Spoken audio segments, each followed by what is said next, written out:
Welcome everyone to the L7C podcast. Today we have a special episode. I'll say a bonus episode for you guys today. Today it's just me, and we had to just talk about it just because where we're from. The Columbus Crew. This past Saturday, the Columbus Crew won the MLS Cup by beating the Seattle Sounders 3-0. It's the second MLS Cup in the team's history, and we weren't even supposed to be at the MLS Cup on Saturday. In fact, Columbus wasn't even supposed to have a team anymore, let alone hosting the championship in Columbus, Ohio. Just want to give you a little history on the Crew. In 1996, they were one of the 10 original teams in the league when the MLS debuted in 96. In 2008, the Crew won their first cup. If you remember, in 2007, that was the year all the Ohio teams went to the title game. Buckeyes went football and basketball, lost to Florida in both of those. The Cavs went to the NBA Finals, got swept by the Spurs. The Indians went to the ALCS and lost. But then the next year, the Crew was the only Ohio team to win a title for the state of Ohio. So fast forward from 2008, 10 years later after that, guy by the name of, if you've watched the Crew and you know him, Anthony Precourt came in as the new owner. Anthony had no ties to Columbus. He wasn't a Buckeye. He wasn't a Blue Jackets fan. He wasn't any of that. He was just a rich kid with a trust fund. Got his money from his parents. And he wanted to move the team. In fact, on October 26, 2017, he was set to relocate the team to Austin, Texas. First, when that news came out, I remember at that time, a lot of my Crew fans, they were sharing it all over social media. Just as a general sports guy, I was just like, wait, excuse me? We're one of the 10 founding teams in the MLS, and you're trying to move us from Columbus to Austin, where just from a logistical standpoint, we weren't seeing the benefits of moving us from Columbus to Austin. We already had an established fan base here.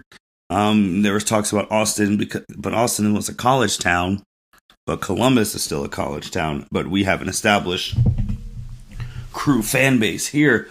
And when people think about Columbus, you do think about the Ohio State Buckeyes. But I would say after that, it's the Columbus Crew. I've been to games. They get packed. I've been to playoff games. They're packed. The fan base here is real.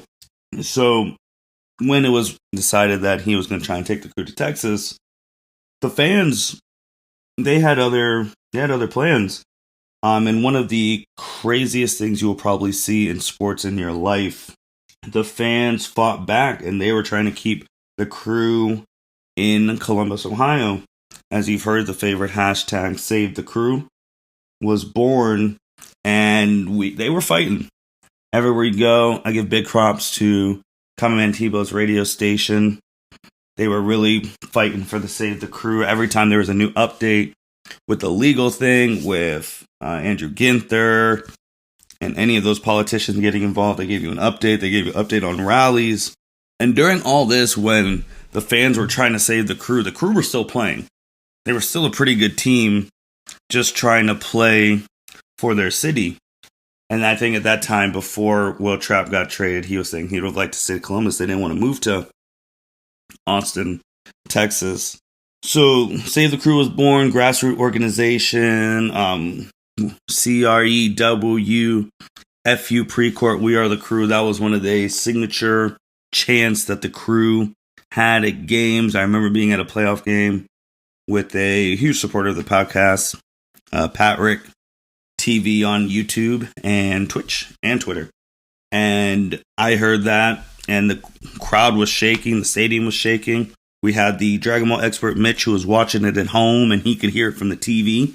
I look up, Precourt's there fully with security because he wasn't liked. Nobody liked him in Columbus because he was trying to take something away from the city that's meant so much to them. Then if you do remember, the Cleveland Browns up north were having issues. They're having a losing season. They just came off of not winning a game. Baker Mayfield makes his first start against the Jets. They win that game. And then that's when Jimmy and Dee Haslam, they had their meeting after that game. They were full of good spirits with Dr. Pete Edwards, talking about, you're seeing what's going on in Columbus, this, that. Let's go buy the Crew from Precourt. So Jimmy and Dee Haslam, the owners of the Browns, along with Dr. Pete Edwards, stepped in. They bought the team from Precourt, keeping the Crew in Columbus. And that will always be remembered by just simply the Save the Crew hashtag. So we went from Save the Crew to Saved the Crew. And that in itself is already a Cinderella type story, but it continues to get better. With Saturday night, this past Saturday night, the whole MLS world watching, the Crew proved that they deserve to be in Columbus, no matter what Precourt's trash self said or did, but they'll also continue to be one of the most respected clubs in the league as well. We have another trophy number 2 for the championship. And after finishing the 20th in the league last season, we were 20th in the league. The Crew dominated the Sounders throughout the game, much of 90 minutes, winning the MLS Cup in the same city that Saved the Crew happened. So you can't write that any better than that. And with the fans helping keep the team in Columbus, the Browns owner, the physician, Saturday was a win for everybody. And then shout outs to Caleb Porter, saying he's a guy who coached the Akron Zips from 06 to 12. So he has part in Ohio soccer history as well. This was the 25th season of the MLS, and it was crazy. I mean, obviously with the coronavirus, any sports league is crazy. Of course, you couldn't have full building capacity due to the coronavirus, but if everyone was allowed to be at the Crew, I think they'd be still partying right now. So this is just the perfect ending. It's that simple. 1,153 days after Precourt was set to move the team to Austin, Texas, the Columbus Crew just won the MLS Cup. Just put that in perspective. 1,151 days after Precourt was set to move the team to Austin, Texas, the Crew won the MLS Cup. Congrats to the team, the new owners, the Haslams, Coach Caleb Porter, the players. But with this, I really want to talk about the fans, and not just in the fact that they saved the Crew, which was a monumental achievement, but I even want to take it a step further.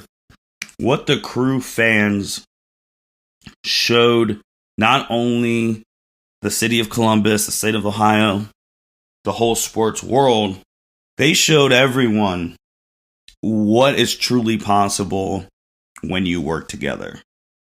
Look, not all Crew fans were white, not all Crew fans were black, not all Crew fans were liberals or conservatives or far right, far left, Christian, Jewish. The Crew fan base was a very, very diverse group of people with different backgrounds, different upbringings, things like that. And the fact that they were all able to work together for a common goal and not let any of those other things get in their way just shows the true potential when people talk about what a group can do when they have a common goal.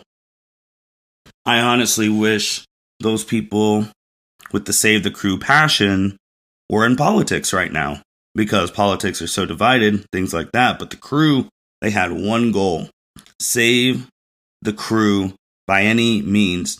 And everyone worked together. If it was from hashtagging to throwing out facts to making the chance at Precourt to coming at the LMS,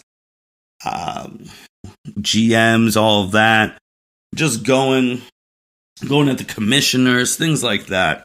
That's what I think the biggest thing that the Crew showed. Besides saving the Crew, it showed what a group of people can do when they put their differences aside and work together. They saved a whole professional sports team from a billionaire owner. He had to go to Texas. We get to stay, and we win the MLS Cup. Like, you don't see that anymore with real, normal people working together. Of course, we had to get some rich people to come buy the team, but Normal people fighting for their team, fighting for an ideal. There was no violence during this. There was none of that stuff. People weren't getting arrested. People weren't getting shot. It was normal people from different backgrounds working together for a common goal, and they succeeded. And that, I think, is what the actual true pinnacle of working together in America is. It's not what the politicians do, because that's the complete opposite. You want to look how to work together with different backgrounds, different beliefs, everything like that, but one common goal? Go on internet and type in the process of Save the Crew. Save the Crew. And now MLS Champions, once again, the reigning defending MLS Champions, Columbus Crew. And that's just the way it is. My parents went to Crew games, especially when we were younger. They were at the 08, they were there. That season, 08, went to all the home games leading up to them winning that year. And as we got older, they went to fewer and fewer games, but they watched. I mean, my parents are immigrants, and they come from a soccer-dominant country, so soccer is huge. So, the Crew's been with me my whole life. Haven't been to all the games or as big a fan as other people, but they're part of the city. They're part of home. So again, Save the Crew movement, the pinnacle of what humans can do when they work together on one common goal and don't let any BS get between them. Congratulations, Columbus Crew. Congratulations, Save the Crew. We did it. Can't wait to open up that new stadium, holding up that trophy. And with that being said, this is the L7C signing out. Thank you for listening to this episode of the L7C podcast. Be sure to like, rate, review, and subscribe to the channel. Follow us on all social media platforms, and we'll be talking to you guys soon. Take care.